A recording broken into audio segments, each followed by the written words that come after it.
Hello student, आज हम पढ़ रहे हैं कक्षा 12 का हिंदी विषय। हिंदी विषय के अंतर्गत हम लोग देख रहे हैं पाठ 5 भारत सिर रत्न भरत। लेखक हैं श्री जयशंकर प्रसाद जी, जिनका जन्म 1889 ईस्वी में, जिनकी मृत्यु सन 1937 ईस्वी में हुआ। छायावाद के प्रमुख कवि, नाटककार और कहानीकार जयशंकर प्रसाद का जन्म काशी वाराणसी के एक सुप्रतिष्ठित वैश्य साहू के परिवार में हुआ था। 12 साल की उम्र में इनके पिता के निधन से पारिवारिक जिम्मेदारी की वजह से मिडिल के आगे पढ़ाई न कर सके। उन्होंने संस्कृत, कारली अली और अंग्रेजी का अध्ययन कर घर पर ही किया। वे दर्शन, पुराण, इतिहास एवं पुरातत्व के विद्वान माने जाते हैं। हम लोग देख रहे हैं भारत सिर रत्न काव्य पंक्तियां और काव्य पंक्तियों के भावार्थ। आहा खेलता कौन यहाँ शिशु सिंह से, आर्य वृंद के सुंदर सुखमय भाग्य सा, कहता है उसको लेकर निज गोद में, खोल खोल मुख सिंह बाल, मैं देख कर गिन लूंगा तेरे दांतों को, है भले देखूं तो कैसे यह कुटिल कठोर है। यहाँ पर वह भारत से रत्न जो लड़का भरत है, वह सिंह के दांतों को गिनना चाह रहा है। छोटा सा बच्चा, 5 साल का बच्चा शेर के बच्चों के दांत गिनने का साहस रखता है। लेखक इसी बच्चे को देख करके उन्हें आश्चर्य होता है और उस आश्चर्य को अपनी काव्य पंक्तियों में उन्होंने बद्ध किया है। बच्चों में बता दूं कि वो लड़का जिसका भरत नाम, और भरत के नाम पर ही हमारे देश का नाम भारत पड़ा, वह जो है कि महाराजा दुष्यंत और शकुंतला का पुत्र था। महाराजा दुष्यंत और शकुंतला ने गंधर्व विवाह किया था और उस गंधर्व विवाह से उत्पन्न ये जो बालक था, इस बालक का नाम जो है कि भरत रखा गया था। ये जन्म से ही जंगल में ऋषि के आश्रम में ही ये रहता था और आश्रम में बड़े पशु पक्षी पंछियों के साथ वो खेला करता था। ये बालक सिंह से, किसी भी जंगल के जानवरों से डरता नहीं था। बड़ी ही सुंदर शकुंतला और दुष्यंत की कहानी है, लेकिन अभी हम लोग पाठ पे ही पढ़ रहे हैं, इसलिए वो कहानी मैं फिर आपको कभी बताऊंगी। तो यहाँ पर वो बालक जो सिंह के बच्चे के दांत गिन रहा था, उसे देख करके आश्चर्य हो रहा है। और कवि जयशंकर प्रसाद जी कहते हैं कि आहा, यहाँ सिंह के बच्चों के साथ खेल रहा यह बालक कौन है? यह आर्य समूह के सुंदर और सुखी भाग्य सा प्रतीत होता है। यह बालक उस सिंह के बच्चे को अपनी गोद में लेकर खेल रहा है। ये हिंस सिंह के बच्चे तू अपना मुंह खोल, मैं तुम्हारे मुंह में देखकर तुम्हारे दांतों को गिन लूंगा। जरा देखूं तो तुम्हारे दांत कितने कुटिल और शक्त हैं। यह 5 साल का छोटा बच्चा सिंह के बच्चे को डांट रहा है, अपनी गोद में पकड़ लिया है और उसका मुंह जबरदस्ती खुलवा रहा है। आगे क्या कहते हैं कि देख वीर बालक के इस अद्वैत को, लगी गरजने भरी सिंघनी क्रोध से। छड़ी तान कर बोला बालक रोष से, बाधा देगी क्रीड़ा में, यदि तू कभी मार खाएगी और तुझे दूंगा नहीं। इस बच्चे को चली जा अरे भाग जा। यहाँ पर जब सिंह जो है कि सिंह के बच्चे को बालक भरत जब उसका मुंह जबरदस्ती खुलवा रहा है, तो वहीं पर पास में उस सिंह की माँ जो है, सिंहनी जो है, वो गरज रही, गुर्रा रही है। उसके बच्चे को वो अपने पास पाना चाहती है और गरज रही है।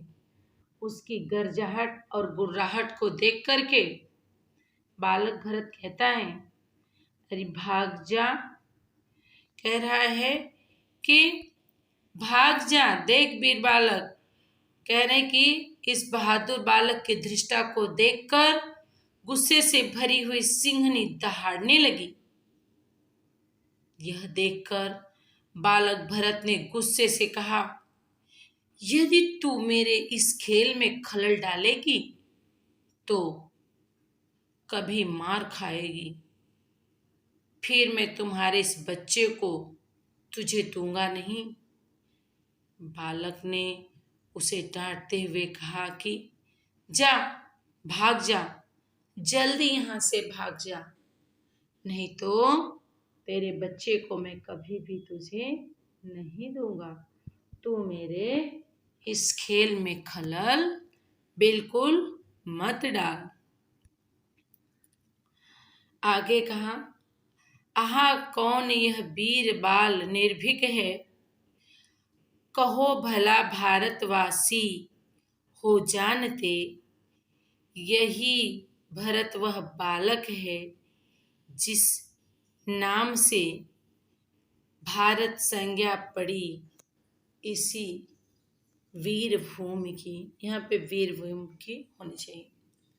कह रहे हैं कि आहा कौन यह वीर बालक निर्भीक है, कहो भला भारतवासी हो जानते।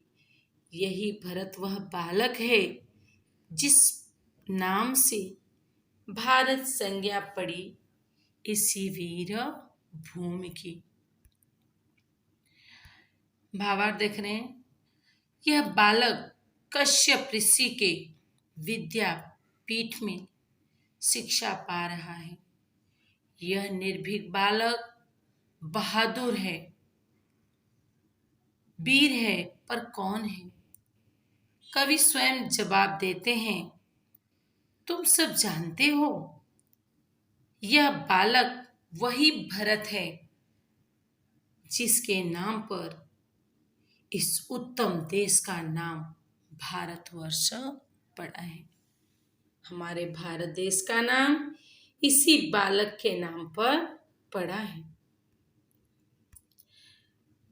कश्यप के गुरुकुल में शिक्षित हो रहा, आश्रम में पलकर कानन में घूमकर, निज माता की गोद मोद भरता रहा, जो पति से थी बिछुड़ गई दुर्वशवश।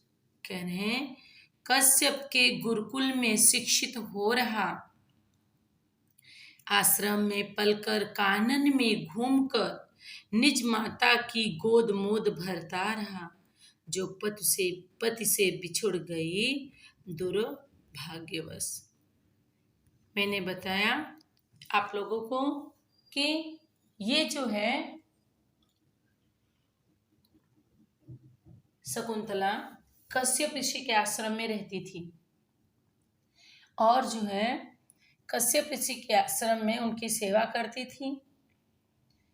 एक बार होता है कश्यप ऋषि आश्रम से बाहर गए हैं और उसी समय दुष्यंत शिकार करते हुए दूर जंगल में निकलते हैं और आश्रम में पहुंच जाते हैं। और आश्रम में पहुंचकर उन्हें बहुत जोर की प्यास लगती है, पानी पीने के लिए आश्रम की तरफ बढ़ते हैं और वहीं उनकी मुलाकात जो है शकुंतला से हो जाती है।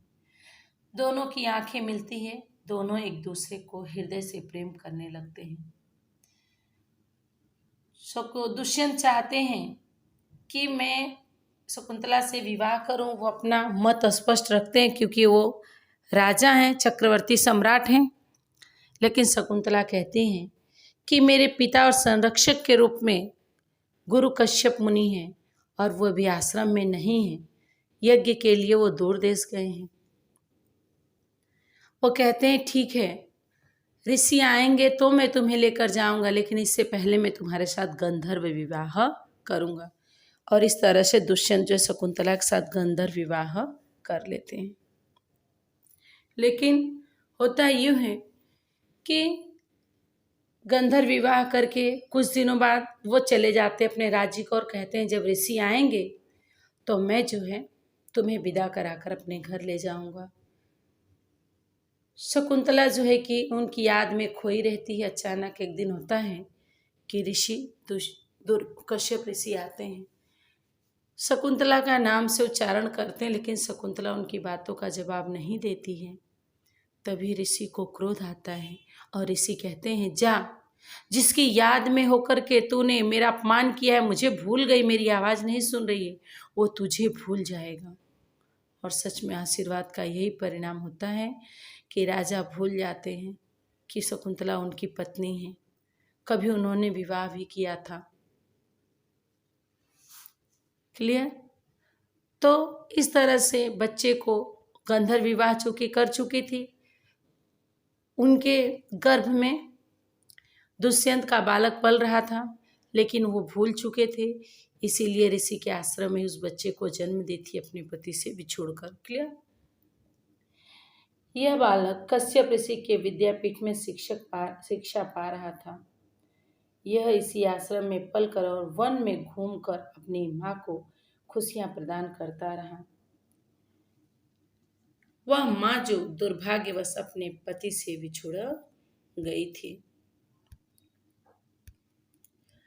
जंगल के शिशु सिंह सभी सहचर रहा घूमता हो निर्भीक प्रवीर वर, जिसने अपने बलशाली भुजदंड से भारत का साम्राज्य प्रथम स्थापित किया।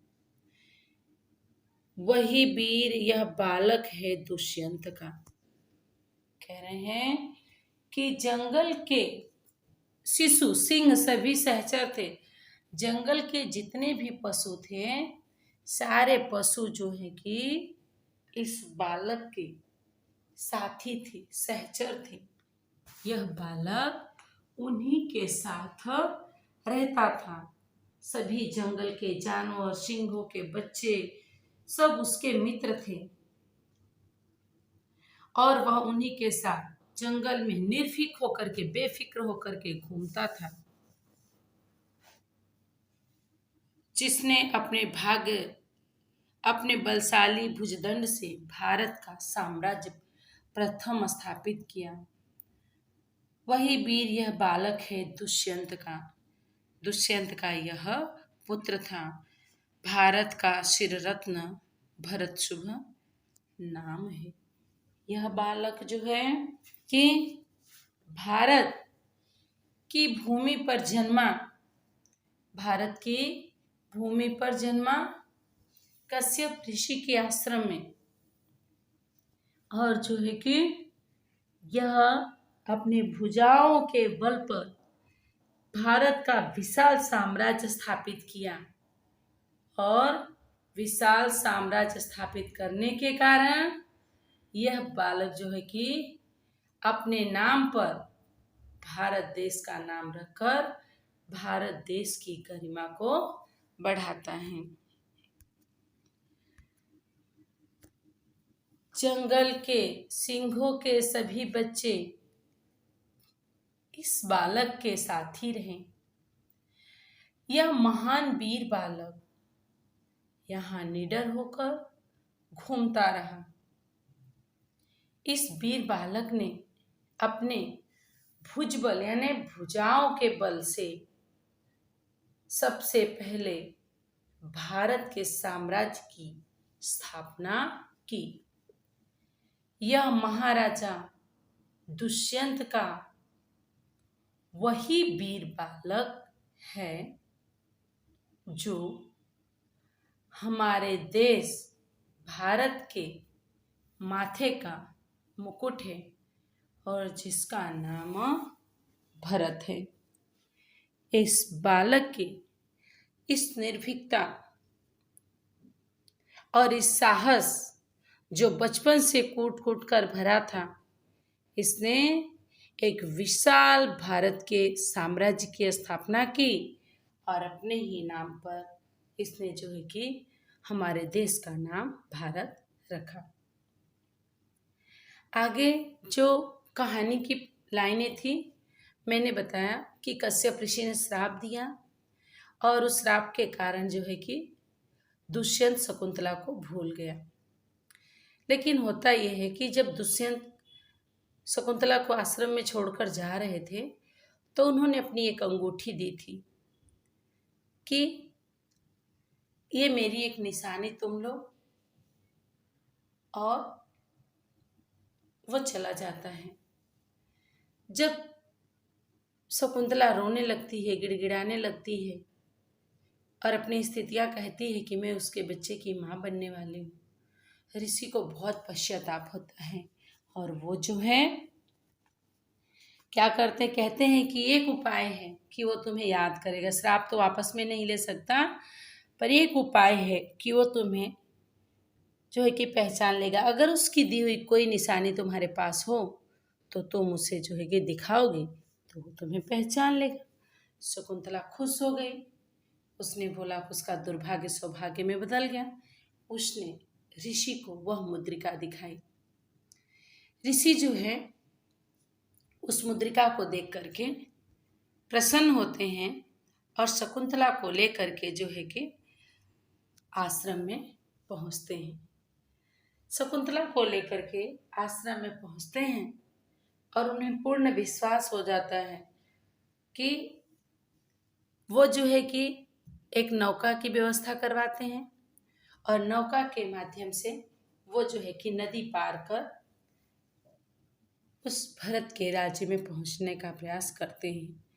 जिस समय वो नाव से जा रहे थे कि एक बड़ी मछली नाव के नीचे आई और नाव हड़लक डलक कर गई, और जैसे नाव डगमग की, शकुंतला जोर से हाथ ऐसे करके नाव के बाजुओं को पकड़ना चाही कि अंगूठी, वो पुरुष के हाथ की अंगूठी स्त्री के हाथ में ढीली पड़ रही थी, तुरंत पानी में गिर गई और पानी में गिरते से ही उस अंगूठी को किसी मछली ने निगल लिया।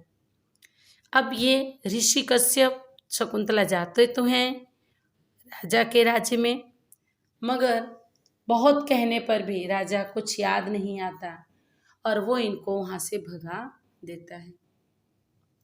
कुछ समय बाद एक मछुआरे ने मछली पकड़ी और मछलियों को बेचने के लिए बाजार में ले गया, और जब मछली काटी तो एक सुंदर राज्य की मुहर लगी हुई अंगूठी देखी तो वो एक जौहरी के पास बेचने जाता है।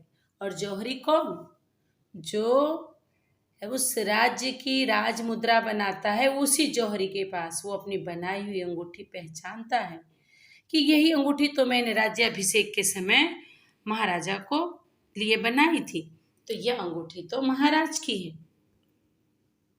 वो जो है कि उसको पकड़ करके राजा के पास ले जाता है। राजा जैसे ही उस अंगूठी को देखता है उसे सब कुछ याद आ जाता है, उसे अपनी गलतियों का पश्चाताप होता है और वो जो है शकुंतला को प्राप्त करने के लिए तड़प उठता है और फिर जाता है शकुंतला से, कश्यप ऋषि से क्षमा याचना करता है और उन्हें बड़े आदर के साथ अपने राजमहल में लाता है। हम लोग देख रहे हैं बच्चों शब्दार्थ। औद्धत्य धृष्टता, उज्जड़ता, घृणा, खेल, निर्भीक, निडर, कानन, जंगल, दुर्दैववश, दुर्भाग्य से, दुर्दैववश यानी दुर्भाग्य से, मोद, आनंद, आर्यवृंद, समस्त आर्य जाति, कुटिल, टेढ़ा मेढ़ा, कुटिल टेढ़ा, मोस्ट ऑफ कुटिल शब्द जो है कि बालों की लटों के लिए, टेढ़ी मेढ़ी जो लटें लटकती हैं उसके लिए, और कुटिल जो दुर्जन होते हैं, कभी सीधे नहीं हो सकते, उनके लिए कुटिल शब्द का प्रयोग किया जाता है। सहचर, साथी, प्रवीर, प्रबल, वीर। इस तरह से हमारा पाठ 5 काव्य भारत सिर रत्न भरत, काव्य और काव्य का भावार्थ कंप्लीट हो रहा। इससे रिलेटेड आपको जो है कि वर्कशीट दी गई है। वर्कशीट में जो भी प्रश्न उत्तर है आपको नोट डाउन करनी है। Okay, thank you so much.